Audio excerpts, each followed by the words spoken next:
ለአንድ ሰው ከ1 ሊትር በላይ ውሃ መጫን አይቻልም፣ የጀልባውን ሚዛን ያዛባል ተብለው መንገድ እንኳን ሳያቋርጡ የተፈቀደላቸው 1 ሊትር ውሃ አልቃ የውቅያኖስን ጨዋማ ውሃ ጠጥተው ያሰቡበት ቦታ ሳይደርሱ ለበሽታ ይዳረጋሉ።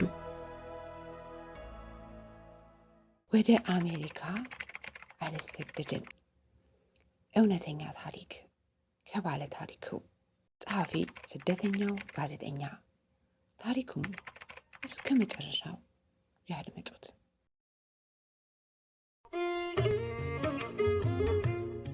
ናፍቆት ሚዲያ የተለያዩ እውነተኛና አስተማሪ ታሪኮች የሚቀርብበት ናፍቆት ሚዲያ።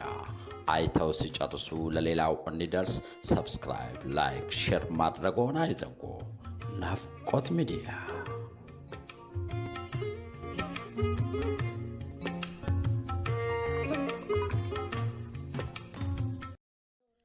በሀገራችን መንግስታት በተቀያየሩ ቁጥር ሕግና ስርዓቱ ስለሚቀያየር የነበረውን ሸኝተን አዲሱን ስንቀበል የሸኘናቸውን ነቅፈን አማረን ሳይወጣልን አዲሱን የምናስመርርበት አጀንዳ ይፈጠራል። በቃ እንደ ኢትዮጵያ ባለሰለጠኑ ሀገራት ውስጥ የሚካሄደው የዱላ ቅብብሎሽ ፖለቲካ ነው።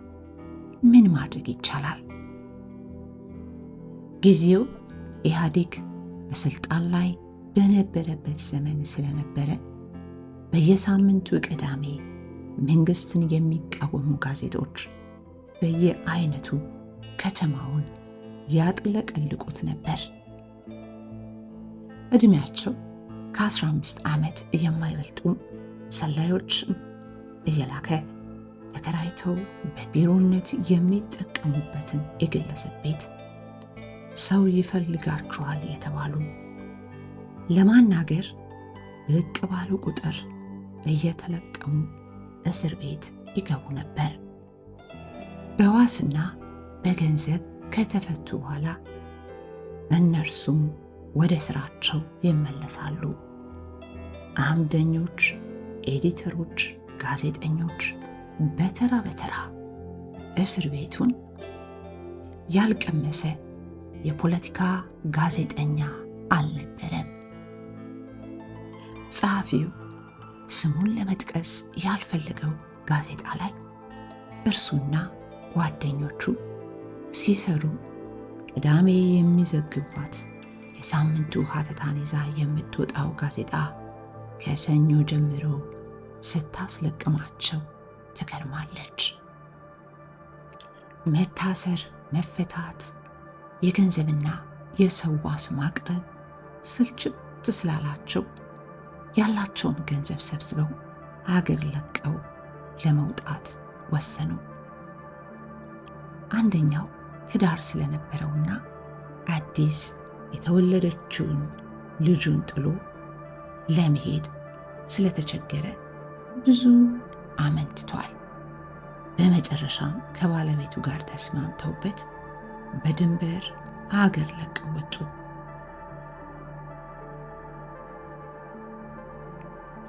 መቼም በተለያየ ምክንያት ይሁን እንጂ ድንበር ለማቋረጥ ከየቦታው ደላላው ያሳረፋቸው ቤት የተሰበሰቡት ወጣቶች ቁጥራቸው በርካታ ነበረ። ባለትዳሮች ልጃቸውን ለቤተሰባቸው ጥለው የመጡ፣ ስራ ያጣ፣ ኑሮ የመረረው፣ ከተማ እንኳን በደንብ የማያውቁም፣ ጠለፋን የሸሹ ሴቶችም ብቻ ሁሉም በየፈርጁ ይሰደዳል። መነሻቸው እንጂ መድረሻቸው የማያሳስበው ደላላ ከእያንዳንዱ ሰው የሚቀበለውን ገንዘብ የት ይሆን የሚያደርሰው? አለባበሱ እንኳን አይቀየር፣ ሰው በልቶ እንኳን ሰውነቱ ሞላ አይልም ያስብላል። ወደ ውስጥ የገባው ጉንጩን ጥብቅ ተደርጎ የታሰረው ቀበቶውን ባለቤቱ የት ሀገር እንዳለ የማይታወቀውን ሰፊ ሰልባጅ ኮቱን ለተመለከተ አግራሞትን ይፈጥራል።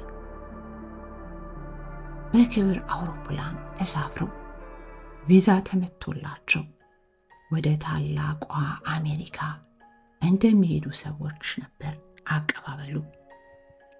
እንዴት ድንበር በሕገ ወጥ መንገድ አቋርጦ መሄድ አስፈሪነት ካለው ልምድ አንጻር ከማስረዳት ይልቅ ስለ አሜሪካ ኑሮ እዛ ስለሚኖሩ ጓደኞቹ መንገር ይቀለው ነበር።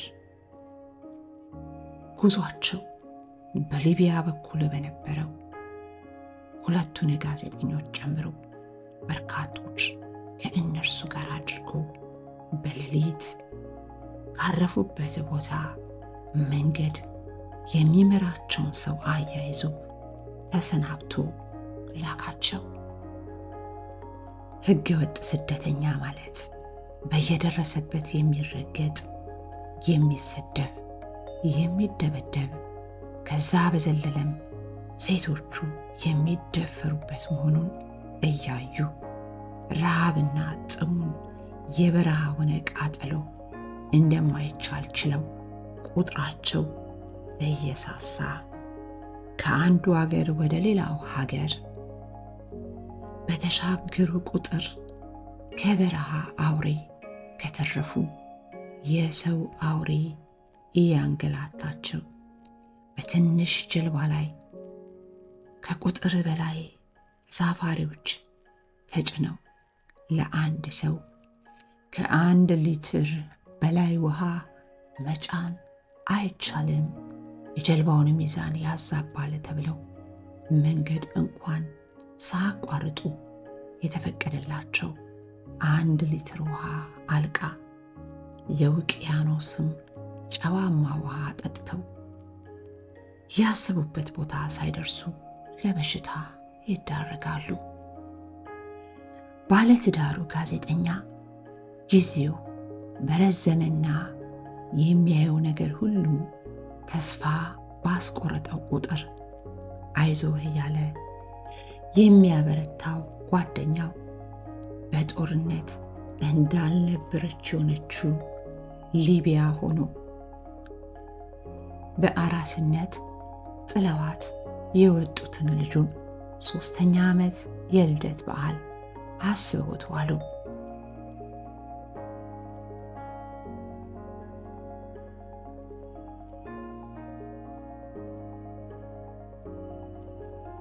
ባልና ሚስት ልጃቸውን ለቤተሰብ ሰጥተው ህልማቸው የሆነችው አሜሪካ ለመግባት መንገድ ከመጀመራቸው ከቀናት በፊት ደላላው ካሳረፋቸው ቤት የተዋወቋቸው ጥንዶች ሚስቱ በአንድ ሶማሊያዊ ተጠልፋ ስትወሰድ ባል አይኑ እያየ የልጁን እናት ለማስጣል ቢማጸንም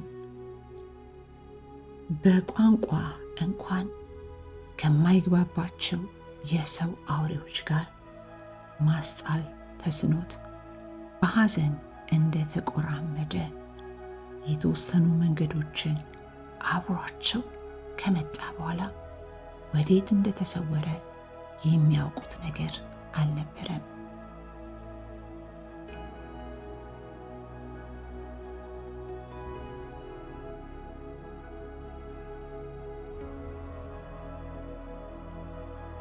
ጋዜጠኞቹ ከብዙ ውጣ ውረድ በኋላ አሜሪካ በግሪን ካርድ ሲገቡ አብረዋቸው ተሳፍረው ህልማቸውን ለማሳካት መንገድ ከጀመሩት ጋር አንዳቸውም አልተረፉም። በየቦታው እየተንጠባጠቡ አውሬ፣ ወባ፣ ወንበዴ፣ ውሃ ጥም፣ በሽታ በተራ በተራ ለቅሞ ጨርሷቸዋል። ስደት ሲነሱ የነበራቸውን ጉልበትና አቅም ጨርሶ በልቶት ነው ጋዜጠኞቹም አሜሪካ የደረሱት። ይህንን ሁሉ ውጣ ውረድ ደግሞ ጥለውት ለመጡት ቤተሰብ ቢያስረዱም በመንገዱ አብረው ስላላለፉ በቀላሉ ተቀባይነትን አያገኘም። የባለትዳሩ ጋዜጠኛ ባለቤት በፍጹም ፈቃደኛ ሆና ወደ አሜሪካ ለመምጣት አልፈለገችም። ልጇ የተሻለ ሕይወት እንዲኖራት ስትል ብቻዋን ወደ አባቷ ላከቻት። ዛሬ በኦሃዮ ግዛት አባትና ልጅ አብረው ይኖራሉ። እናትም የራሷን ኑሮ መስርታ በሀገሯ ትኖራለች። ተፈጸመ።